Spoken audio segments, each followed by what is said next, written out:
welcome back to PodKore. I'm your host, Corey, and today I am joined by Ginzilla, of course, and returning again, Kenneth. How are you both? Doing okay, man. Getting ready to knock this finale out and any other recaps we got going. So that should be good. Indeed, indeed. Yeah, so with the finale, we definitely get a lot of things like the Daredevil, Elektra coming together where they're like us against the world. So we're seeing that. Which in TV shows is always a bad sign for one of the two. Yeah. Yeah, so he's going to get either die or something. Yeah. Mutual understanding is good in TV world. And then what else did we see? We got to see the Punisher suit reveal. Yeah, finally. In Daredevil season 1 with the Daredevil suit, we finally got to see the reveal for that. Well, the most important thing, he finally got the Billy Club. Yeah. That's like best thing ever. Finally. Finally. 26 episodes. Finally gets the Billy Club. Speaking of weapon upgrade, did anybody also notice the CD that Punisher knocked out of the picture frame? Yes. Micro. Micro. What was it? So Micro is an Easter egg. That's going to be his buddy down the line. He's going to be the guy that's going to be his weapon tech friend. So, okay. Yeah. Do you think he'll be there like season 2, or not season 2, but the first season of the Punisher? Oh, for sure. I think that was like the little insight of what we're going to see for the weapons that's going to be coming up. So I totally thought. So Punisher's going to get some big badass weapons that he's always been known for. It was really good to see that this season like redeemed him as a character from people who don't normally like him, because he just seems like that big brute jock. So I think I'm actually looking forward to the big weapons and guns that I didn't normally like before. Now, I was thinking that we were going to get Micro earlier in the thing because he was based out of that van for a little bit. And I was like, oh, Punisher van, Micro. Yeah, Micro's going to be... we're almost there with Micro. But we did get to see the thing with the Gladiator this season. So that was going to be an interesting teaser of what's going to happen with that. Did anyone else notice the Gladiator? I didn't notice the Gladiator at all. Like I like for Punisher is like Punisher and Daredevil are still one of those characters that I read in other people's stories and really get deep into their origin. But now I'm kind of watching this.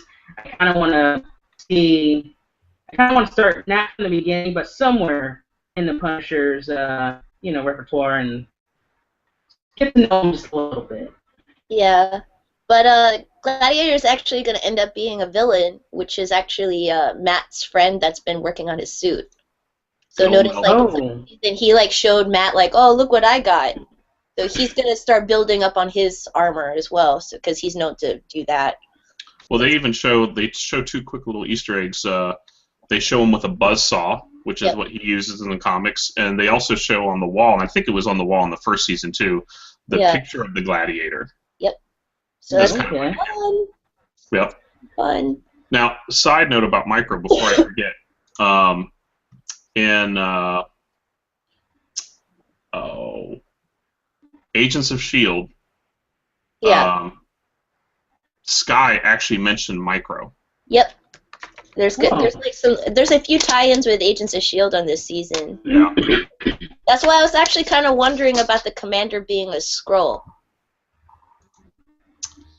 Well, because I'm curious, because they did do that in the comic where he was a. But that was only after he was a superhero. Yeah. So I don't know if they'll still do that this time. But it is pretty squared off. Yeah. So maybe, I don't think Marvel would move past that. I think like that would be a good tie-in if they're going to do the Inhumans movie. Yeah. Eventually, as they start like Agents of S.H.I.E.L.D. from the last I saw anyway has this whole season and with like last season ended with like Inhumans pretty much, and it's kind of still Inhumans now. Yeah. At least that's what I've seen so far. And the Secret. Secret Warriors are building up. That's gonna be fun. Yeah. what else was a reveal in this show? Oh yeah, Foggy tells Matt about the files that's been requested about him. Yeah. We get into that And storyline, you can tell. into the whole hostage setup. So that's gonna be fun. Yeah. But this whole episode kind of begins with basically Elektra. I mean, Elektra just found out she's Black Sky, which Mhm. is kind of funny. I would like to see Sky go up against Elektra, like, oh, Black Sky. But but this He is don't even need after. to be called Sky anymore. Yeah, I know. That's probably why I kind of stopped watching Agent of Shield a little bit. Just like, all right, I start changing people's names now in this. Yeah. But of course, Nobu can't really get to Elektra because, of course, the main character Daredevil is in the way of it. So basically, he feels like he has to kill Daredevil in order to get to Elektra for her to become Black Sky. Yeah. After, he also confessed his undying love for her, and then kaputs. Sealed her fate. Yeah. Like Sealed always her in fate comic books, as soon as you tell somebody you love them in comic books, they're dead. I love you. Yeah. I know. It's poor Elektra. Not only movies, but comic books, and now the TV show. She's always dying. And even though they didn't kill her with the same person, they did kill her at least on a rooftop with her own size. Yeah. I definitely think that they're going to be working with that a lot more for the next season of Daredevil. He's going to be specializing in, like, whatever's going on with the Yakuza or, like, the martial arts type of villains. I get the feeling that that's what's going to be happening. Well, and there's I also... feel like... What'd you say? They also did a lot. They brought in a lot more with the hand and some of the Black Sky and everything. A little bit of the Chaste that you see in this season. There's a lot more of the kind of magic mysticism being brought in, which is exciting because we got Doctor Strange later this year, so it already gives me a good vibe. Yeah. So. And then Iron Fist, like, unless they fully embrace the mystic side, you can't really do Iron Fist correctly. No, and that's why I think, like, they're gonna do Madame Gal is, like, gonna be the villain for that, because I think she delves into that as well. Yeah. Yeah, and I think that might be why they brought her back in really quick, just so you didn't forget about her before Iron Fist. Yeah. She's gonna be Yeah, I mean, they kind of already delve into, like, the mystical stuff now. And I'm not going to say with Scarlet Witch, even though she's kind of, mystical or whatever, but, like, in this season... Solo, though. No. But in this season of Daredevil, they kind of, like, towards the end of it, now we're starting to see that they're starting to touch in, like, the little mystical sides of stuff now. Especially, like, with the Casket. Like, that's beginning with the Casket, at least. Yeah. At least that's what I noticed. Yeah. We also see at some point, this is like Foggy and Matt basically they broke up their little boy band. But they still heart each other. This one. Yeah, they still heart each other somewhat. Yeah, it's kind of hard to hate your best friend. But see a familiar face in this, a little cameo. Foggy meets with Hogarth. Jerry Hogarth, yeah. Which that's also from Jessica Jones. I think which also goes the company that she works for, the lawyer firm she works for, has a tie-in with Iron Fist as well. If I'm not mistaken. Yeah. Yeah. Well, and they even brought up that there's going to be a lot more superheroes, basically. A lot more people with powers running around that are going to have legal issues. Yeah. And they also dropped Cybertech in there, too, so that was another Easter egg of what's to come. Yeah. But we're going to see more from Cybertech. So it's going to be interesting. Yeah. Oh, the Marvel Universe is tying all together, guys. Until we're also getting another, like, mystic character introducing it. I wonder if they're going to actually make this character a bit mystical. because that would be badass. But Black Panther? Yeah, I don't know. I don't know the angle they're going to go with that.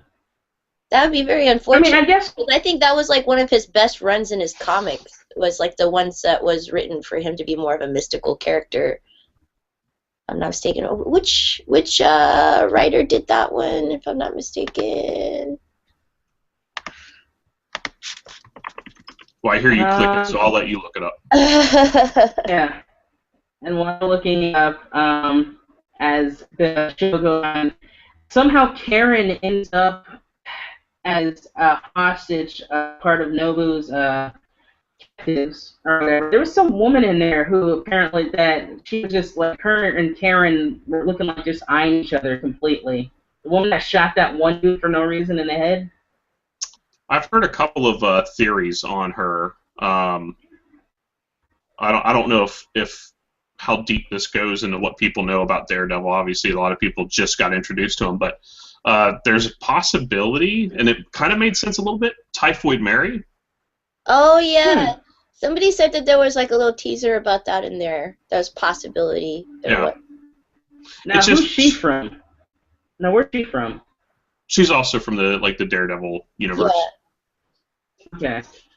But she's they just made too much of a deal of that character. Like she's reporting directly to Nobu. She's directly involved in leading groups of people. Like it seems like she's too big of a deal to just write her off. So I feel like they had to have put her in there for a reason.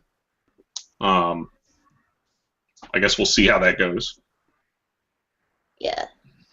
Yeah. That character well. Yeah.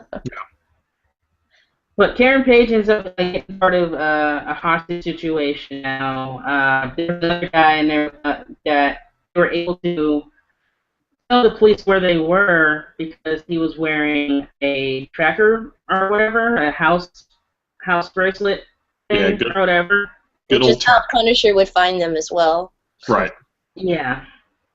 And at this episode, the Punisher kind of already wrapped up his story in like the last episode, pretty much. They had to have that last little bit at the finale where it's just like a little like fist pump, you know. Yeah. Daredevil. He's just standing there. He's standing there shooting. That's about it. He's not in the action, which I was hoping they would do, put him in the action bit. That's Daredevil's fight, you know. Yeah. The whole thing with the Punisher story was like he was getting pissed off that Daredevil was getting too much involved in his fight. You know, so I don't think that like he wanted to do the same to him. Plus, we got to see the awesome like Punisher on the roof with the sniper rifle shot from like the comic books. Yeah. That's great too. Yeah. That. There was a lot of like comic shots inside the season, which was really awesome. Yeah. Yeah, I love when people do. That's one thing that always blew me away about movies like 300 and Watchmen, when they actually put in direct shots, frame shots from the comics. I love that. Like that's a great callback for fans who like, you know, it works in the movie because it's a great looking shot, but for fans who love it, you get to see that shot and you're like, that's what I wanted. It's like that's the money shot right there, all over my face. Kind of like when Daredevil uses the grappling hook on his billy club and he swings from the building. I was like, perfect. Yes. But with all the like positivity aside, like I hear like the biggest complaint about like all these like Marvel franchises is the fact that like it always ends kind of weak. That's what I always keep reading about like all of these seasons. It's just like, it always like ends up weak, or whenever Marvel ends something, it's always weak, you know. But I guess to play like devil's advocate is like, I think Marvel kind of always just did that with comics in general, just to open up another storyline, right?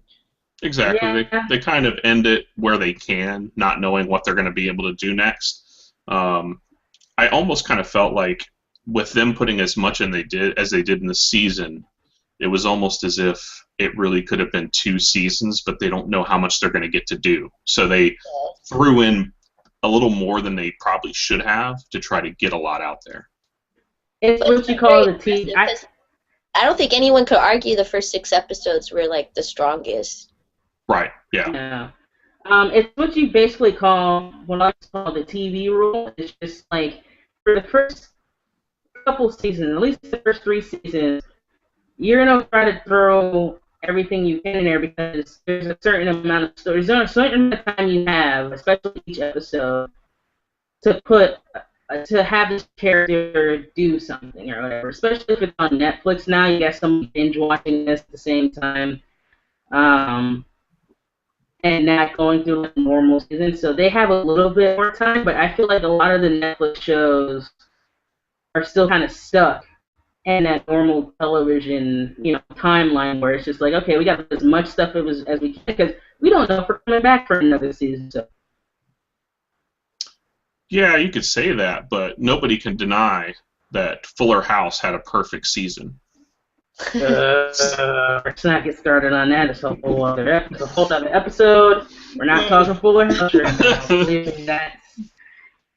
I didn't even bother with Fuller House, honestly. No, don't. It was one more thing that I had to scroll through to get to what I actually wanted to see. I was like, what's this garbage doing in here? They know I don't want to watch this.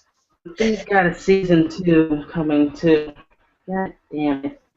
Alright, never mind. Fuck Full House. We're talking, one of my favorite scenes, of course, in this episode is when Elektra and Daredevil are both storming that warehouse to save the hostages and face Nabu.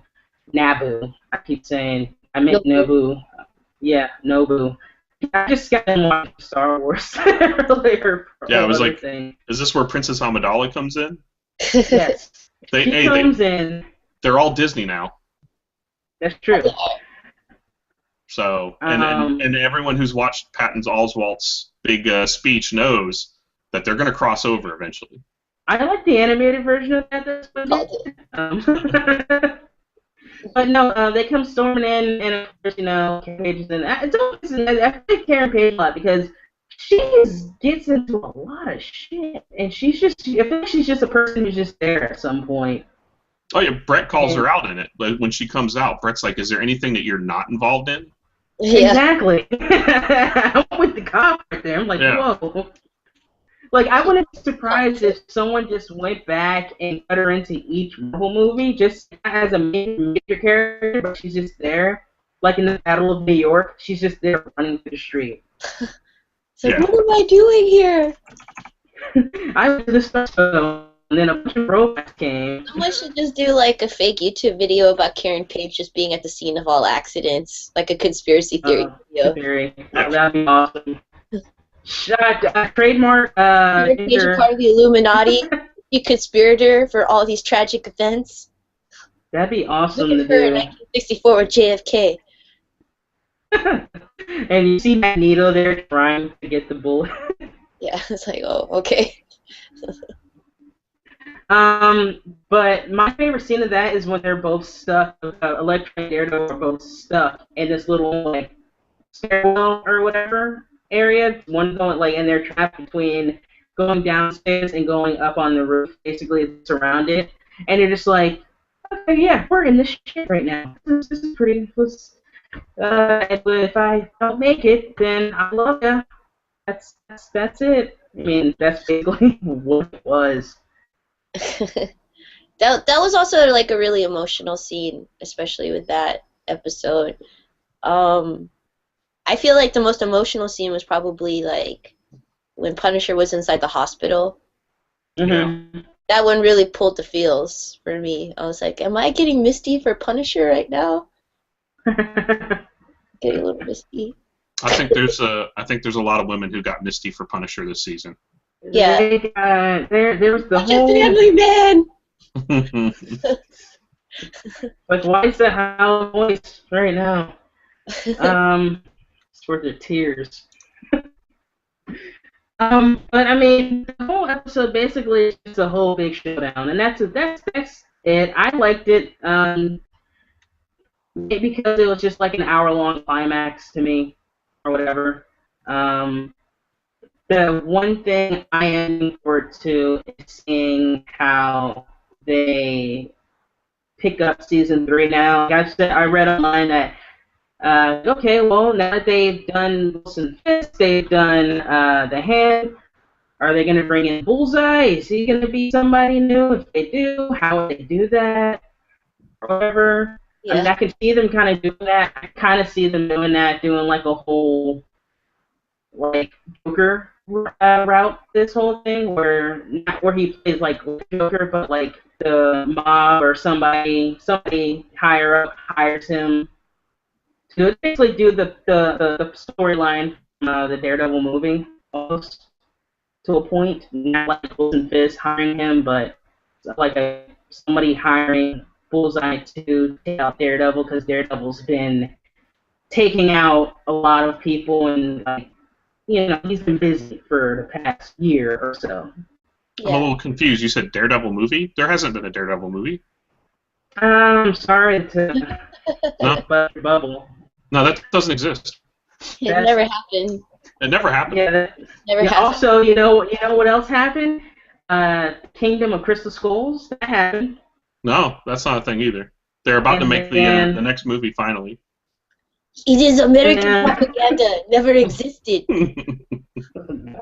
You're one of those people.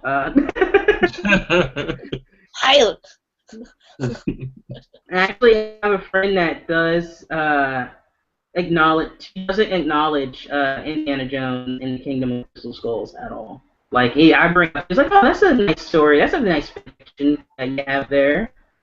Yeah, there's a certain series of Marvel that I totally deny too. People are and all. This is wrong with the human race. Everybody's in denial. Like that never happened in Marvel. Nope. Exist. Doesn't exist. Yeah, I could see them. It's a good point about Bullseye. I could see them for season 3 doing bringing in Bullseye, and then kind of like how the Punisher was for this season, have Bullseye be one of the characters that they focus a lot on, and then also keep going with the Hand, because there's a lot more of the Hand. At some point in time, I think somebody's got to be a part of the Hand. The Dogs of Hell episode, when they go into the biker shop, there was actually a giant spade inside there, and they were playing Ace of Spades, so yeah, it might have been a shout out to Bullseye for that episode. It could have also been that they were filming when Lemmy died, and they just wanted to throw in a little Lemmy love. It could be that too. But it would be better if it was Bullseye. It was about fall last year, yeah, when they were recording. Yeah. Yeah. Regardless, I hope it's Bullseye. He's good. He's good. Right. So besides the whole bullseye, prediction or anything, to wrap up a little bit. Is there anything else that you'd like to see them bring to the Daredevil? His little story arc of the Marvel Universe. I'm just really looking forward to what Luke Cage series is going to be like. I feel like my prediction is going to be it's going to be a little bit more comical, and I also think it's going to be kind of a 70s vibe spoof to kind of originate back to the 70s vibe of the comic.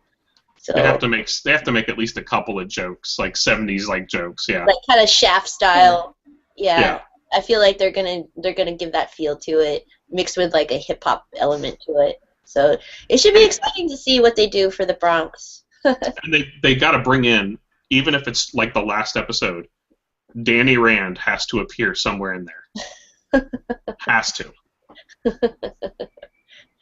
Somewhere. They got to. I mean, they already hired him. They might as well go ahead and bring him in real quick, tease him a little bit. Just him waving at the camera like, "Hi." That's about it. It would be nice to see Jessica Jones make a little appearance inside the next one as well. Yeah. To kind of bring it all back together. I could kind of see Matt Murdock making an appearance, not like as Daredevil, but as Matt Murdock. Like, Luke Cage might have some legal troubles, I feel like.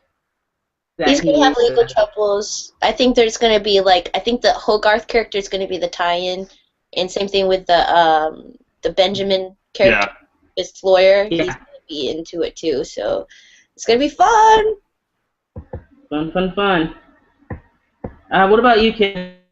What is your prediction for Daredevil's season 3? For season 3, and I guess guess the whole season 3 and the whole universe that's on Netflix now. Because I'm gonna open that door already.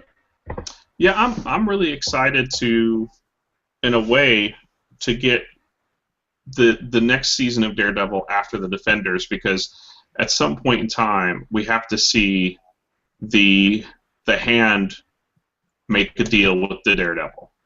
I want to see that. I want to see Daredevil take over the Hand. That's when Electric comes back, I'm sure. Yeah. Oh, hey, Boo, you remember me? Yeah. And more David Mack love and bringing in maybe Echo. Ooh, that would be really cool. Yeah. I love David Mack. Yeah, that's got to be, though, probably after they do the Defenders. Like, they're building up to the Defenders, and then they can keep going with new stories after that don't build to the Defenders. So I think that's where it'll get really interesting. Yeah. Now that guy has some yellow fever for real. Oh, David Mack? Yeah, big time. Well, he does a good job, though. I can't hate on him, too. Yeah, because all he dates is Asian women, and he draws them, and that's it. That's his life. Well, that's his wife. No, his life. No, I'm saying his wife, though. No. Like his actual wife is Asian. Yeah. Yeah. Yeah, but his ex-girlfriends, like, before his wife. Oh, really? I didn't know that. Yeah, he's always just dated Asian chicks. Always. Wow.